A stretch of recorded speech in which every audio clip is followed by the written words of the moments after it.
unlike any other in the small, unassuming town of Dharmapur. The streets were lined with weathered shops, whose signs had long faded under the relentless sun. Vendors called out half-heartedly, selling everything from fresh produce to knickknacks no one really needed. Life here was predictable, quiet, a place where time moved a little slower, where people rarely locked their doors and always knew each other's names. Aniket woke to the sound of his mother's voice echoing from the kitchen, scolding the neighborhood milkman for delivering watered-down milk again. The faint aroma of chai and fried flatbread filled the house, a scent that had marked every morning of his 24 years. His room, modest and cluttered, told the story of a man caught somewhere between childhood and adulthood.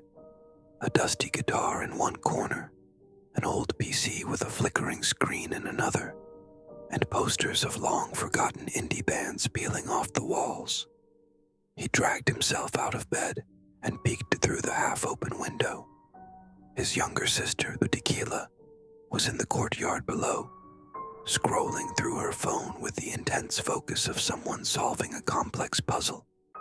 She was always on her phone lately, lost in the endless scroll of social media trends and viral content. Aniket often teased her about it, calling her Dharmapur's biggest digital detective.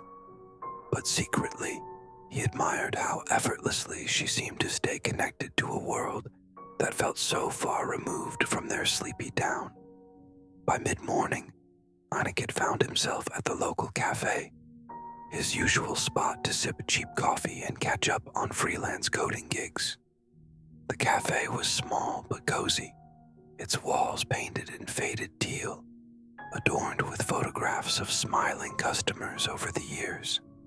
He liked it there. It was the kind of place where conversations overlapped, the hum of chatter blending with the clink of cups and the occasional hiss of the espresso machine. Today was no different. The regulars were in their usual seats. The waiter knew everyone's orders without asking, and the same old Bollywood classics played softly on a worn-out speaker. Across the table, his childhood friend Ravi was ranting about his new boss, a man Ravi claimed had the personality of a wet mop and the work ethic of a slug. Aniket laughed, half listening, his eyes wandering to the large glass windows overlooking the town square. It was market day, and the streets were unusually crowded. A group of children chased each other near the fountain, their laughter cutting through the gentle murmur of the crowd. Everything felt normal, almost too normal, as if life in Dharmapur was suspended in a perpetual loop. Aniket couldn't help but wonder if this was it, if this was all there was. Days that blended into each other, conversations that repeated like old records, and a life so safe it felt stagnant. He shook off the thought and turned back to Ravi, who had just reached the climax of his rant, punctuating it with a dramatic slam of his hand on the table. Later that afternoon, Aniket walked home, passing familiar faces and exchanging polite nods. The sun was setting, casting a warm golden glow over the town. Deekila was still in the courtyard, now sitting cross-legged with her phone propped up against a stack of books. She glanced up as he approached, her face lit with a strange mix of amusement and excitement. "Did you see it?" she asked, holding up her phone. "See what?" Aniket replied, distracted by the sight of their neighbor's cat stretching lazily on the wall. She rolled her eyes. "The video. It's everywhere. Even Amma mentioned it." Aniket shrugged. Viral videos came and went. What could possibly be so interesting? But before he could press her further, their mother called them inside for dinner, her voice cutting through the evening air. As they gathered around the table, passing plates of dal and rice, the conversation flowed easily. Small talk about the day, complaints about the power cuts, and gentle teasing that made their home feel alive. Aniket's father cracked a rare joke, earning an exaggerated laugh from everyone at the table. For a moment, life felt perfectly ordinary, perfectly safe. But later that night, as Aniket lay in bed staring at the ceiling, he couldn't shake the nagging feeling that something was changing. Something subtle, just beneath the surface of their predictable lives. He didn't know what it was yet, but for now he let the thought drift away, lulled by the familiar sounds of crickets outside his window. The house was quiet, the town asleep, and somewhere in the vast, uncharted depths of the internet, Deekila's viral video waited to be discovered. The night stretched on, thick and quiet, as the small town of Dharmapur lay wrapped in darkness. The hum of crickets faded into a soft rhythm, the occasional bark of a distant dog punctuating the silence. Inside the house, Aniket stirred restlessly in his bed. The heat of the night clung to the air, despite the open window, where the curtains swayed gently in the breeze. Sleep felt far away. His thoughts drifted aimlessly, circling back to the dinner table conversation, and the way Deekila's face had lit up when she mentioned the video. She had always been animated, but there was something different tonight, an undercurrent of urgency, a spark that made him curious in spite of himself. What kind of video could make even their mother take notice? Unable to shake the thought, Aniket reached for his phone on the bedside table. The screen lit up, casting an eerie glow across his room. He scrolled through his messages, his social media feed, the usual endless stream of memes, opinions, and updates from people he barely knew. Nothing seemed out of the ordinary. Maybe Deekila had exaggerated. Maybe it was just another fleeting trend. But then, buried in a group chat with his old college friends, he saw it. A link followed by a flurry of cryptic messages. "This is insane. Who made this? Do not watch it alone at night." Curiosity prickled at the edges of his mind. He hesitated for a moment, his thumb hovering over the link.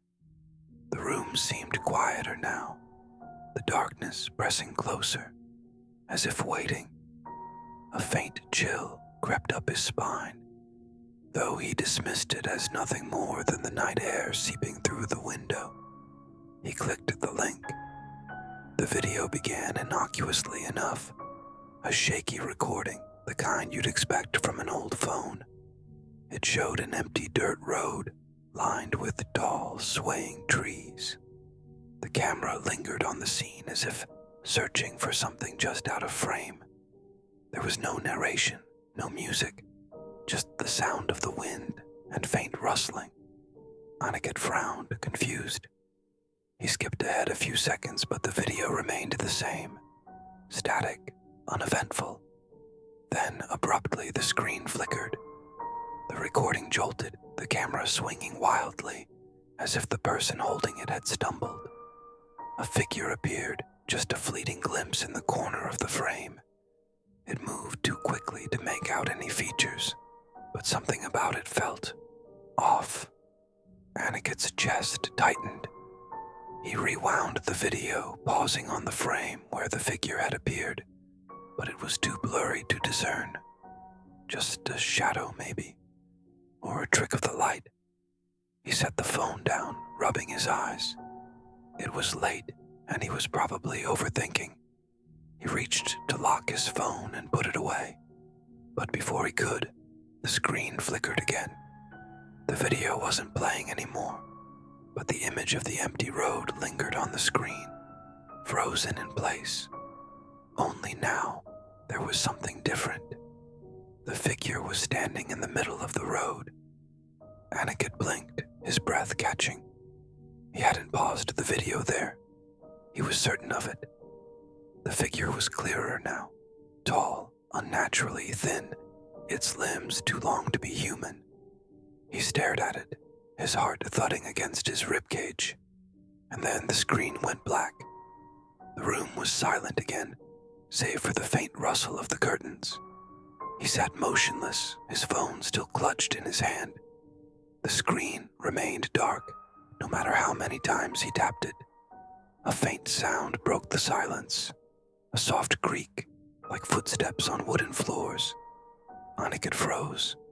The sound came again, closer this time. From the window, a soft, unnatural light began to glow, casting faint shadows on the wall. His breath hitched, and he turned toward the window. For a moment, he thought he saw a shape standing just outside, framed by the swaying curtains. But when he blinked, it was gone. The room was quiet again, but the sense of unease lingered, sharp and heavy. Aniket's phone buzzed suddenly, the vibration startling him out of his trance. The screen lit up, showing a message notification. It was from Deekila. The message read, "Don't look outside." Aniket's heart dropped, his gaze snapping back to the window. The light was gone now, the shadows still, but he couldn't shake the feeling that someone was still out there, watching, waiting. He didn't move. He didn't breathe. And for the first time in his life, he felt truly, utterly alone.